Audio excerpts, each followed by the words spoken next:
She is so poor, she cannot even afford a luxury car like this one. The laughter started the moment she stepped inside. A She young is black so woman in a poor, she simple cannot faded even dress walked afford a into Prestige luxury Motors car like this Chicago, one. a place filled with shiny luxury cars and men in suits. The sunlight from the glass doors followed her in, lighting up her tired face and worn shoes. She carried a small brown handbag pressed close to her chest, walking carefully on the polished floor. "Sweetheart, you lost?" one of the salesmen said loudly. His voice carried across the room, making a few customers turn. His name tag, read Ryan. He was tall, white, and confident, the kind of man who thought he owned every space he stood in. He looked her up and down and smirked. "This is not a thrift shop. Cars here cost more than your whole life." Beside him, another salesman, David, laughed. "Maybe she came to clean the floor," he said, pretending to check under her shoes. A few people in the showroom chuckled quietly. Others looked away. The woman didn't reply. She only stood still, her eyes scanning the cars as if she didn't hear them. But she heard every word. Each insult fell heavy inside her chest, like stones. Ryan walked closer, his perfume strong and expensive. He tugged gently at the edge of her faded dress. "Careful, sweetheart. We don't want security thinking you're here to steal." Laughter echoed again. The sound filled the glass room, bouncing off the cars. She stepped back, her hands tightening around her bag. The humiliation burned, but her face stayed calm. David leaned against a red sports car. "You must have taken a wrong turn, lady. Food stamp office is down the street." Her lips trembled, but she said nothing. Her silence made them louder. Ryan grabbed a pin from his pocket, raising it like a microphone. "Ladies and gentlemen," he announced mockingly, "the new welfare queen coup. Only available to those who can't afford gas." The crowd laughed again. The woman's breathing grew slow and shaky.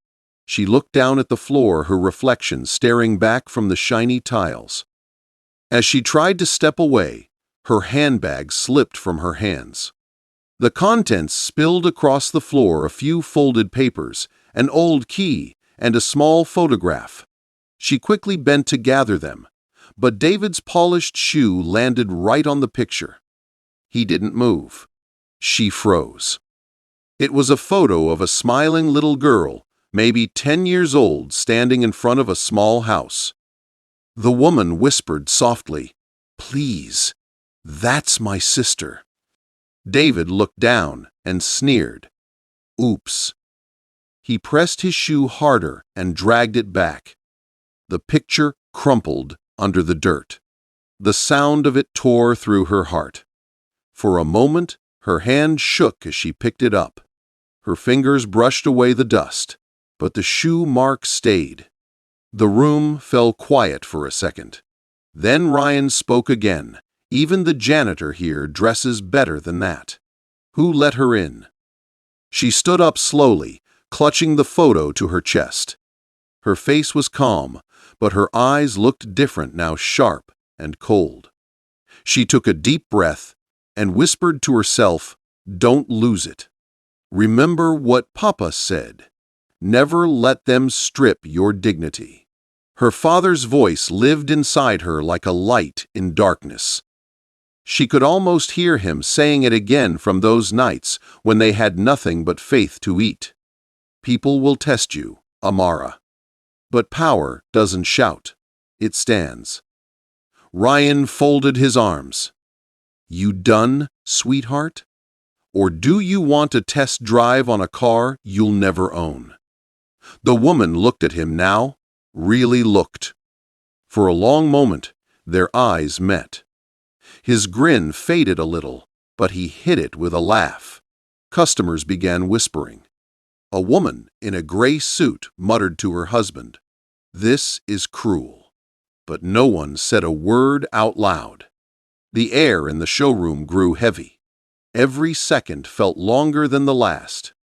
The woman slowly placed her handbag back on her shoulder. Her hands were still shaking, but her face stayed calm in a way that made some people uneasy. Ryan leaned forward. "Tell you what," he said. "If you can prove you can afford even the cheapest tire in here, I'll personally serve you coffee." David laughed. "She can't even afford that coffee." The woman stepped closer to them. Her voice was soft but steady. "You want to see what I can afford?" Ryan smiled, thinking she was joking. "Sure, sweetheart. Let's see what's in that little bag of yours." She opened her handbag and took out a black leather folder. It looked old, worn at the edges, but she handled it carefully. She placed it on the hood of the nearest car, a sleek black sedan with silver trim. For the first time, Ryan and David went quiet. The logo on the folder shimmered faintly under the light. The silver letters read Johnson Holdings. David frowned. "What's that supposed to be?" She looked up at him, her expression calm and unreadable. "You'll find out soon enough." Ryan laughed awkwardly. "Cute trick. You printed that at home?" She said nothing, only zipped her bag shut and looked around the room. The customer's eyes were on her now, not mocking, but curious. Something had shifted. Ryan turned to David and whispered, "She's bluffing. Let's call the manager." The woman gave a small nod and said quietly, "Yes." "Call him." Her voice carried across the silent showroom, soft, but full of something no one could name. As Ryan walked away to get the manager, David stayed behind, staring at the crumpled photo she had placed on the car hood. Her eyes never left it. The silence between them was thick, and that was when the storm inside her finally began to rise. The air inside the showroom felt heavy, almost still. Ryan walked away to call the manager, his steps echoing on the tiled floor. David stayed near the black sedan, shifting uncomfortably as the young woman stood there, holding her crumpled photograph. Every eye in Prestige Motors Chicago was on her now. The same people who had laughed earlier were now quiet, watching to see what would happen next. The silence said more than words ever could. Moments later, the glass office door swung open, and Mr. Thomas Reed, the general manager, hurried out. His face was red, his tie crooked, and he looked slightly annoyed. "What's going on here?" he asked, glancing between Ryan, David, and the woman. Ryan smiled quickly, trying to control the situation. "We just had a little misunderstanding, sir. She claims she's here on behalf of some Johnson company." Mr. Reed's face changed instantly when he heard that name. "Johnson?" he repeated, his voice quieter now. "You mean Johnson Holdings?" The woman nodded once, calm and steady. "Yeah." Ryan blinked, confused. David frowned. Thomas straightened his tie, suddenly nervous. "Ma'am, if you don't mind, may I ask your name?" She looked at him directly. "Amara Johnson." The words hit like a stone in still water. Everyone in the showroom seemed to freeze. Ryan turned slowly toward her. "Wait, Johnson," he said, laughing weakly. "You can't mean the Johnson. You're joking, right?" Amara opened the folder on the car hood. Inside were official documents with gold seals and her full name on the top. Amara Johnson, Chief Executive Officer, Johnson Holdings, Inc. Thomas's face went pale. He took a step back, his voice trembling. "Oh my God, Miss Johnson, I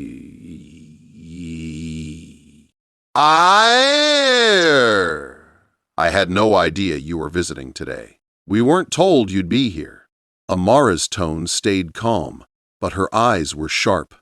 That was the point. I wanted to see how people here treat someone they think is beneath them." No one spoke. The words cut through the air like glass. Ryan's smile faded completely.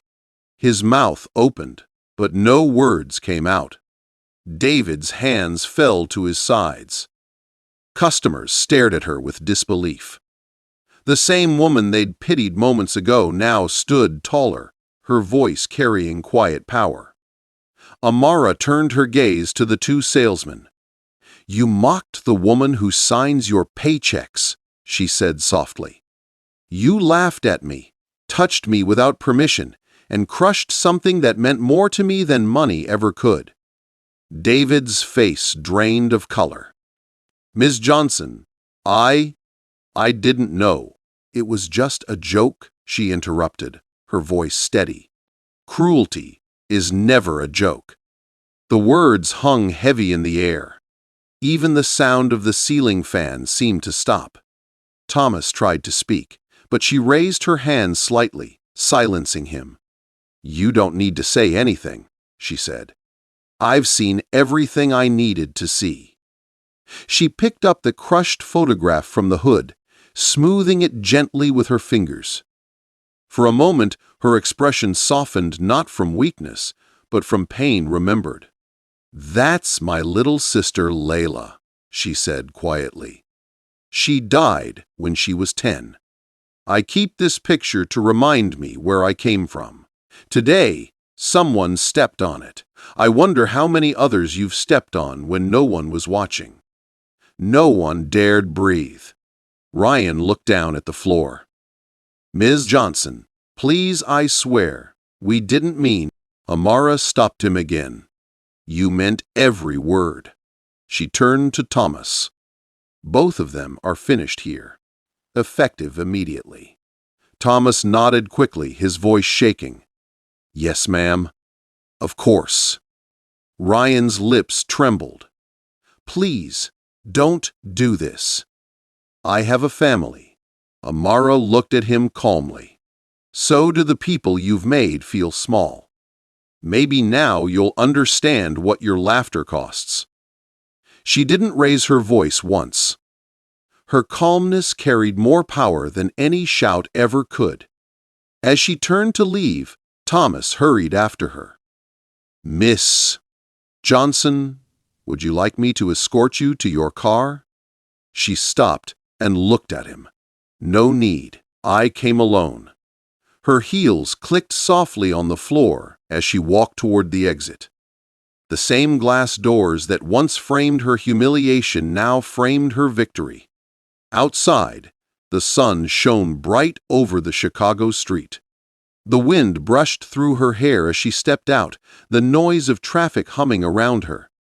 She took a deep breath, holding the photo close to her heart. Behind her, Ryan and David stood frozen, their faces pale, while the customers whispered among themselves. A few even followed her with their eyes, unsure whether to clap or cry.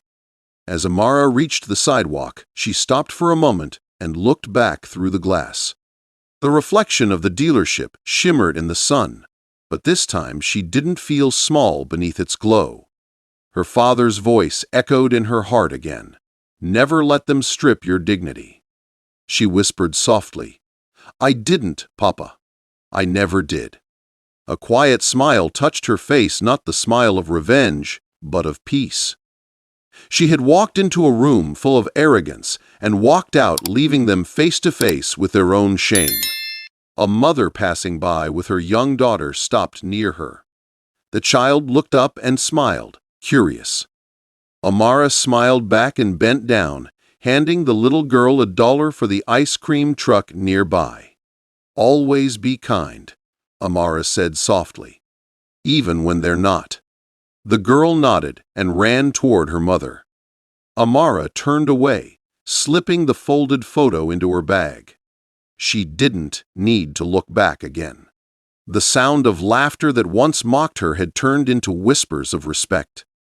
As she crossed the street, the afternoon light glowed on her face, strong, calm, and unbroken.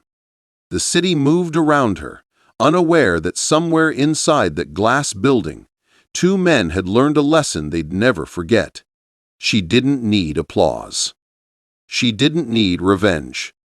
All she needed was the truth, and she had spoken it. And as the wind brushed past her, carrying away the last echoes of mockery, she whispered one final time, "Never let them strip your dignity."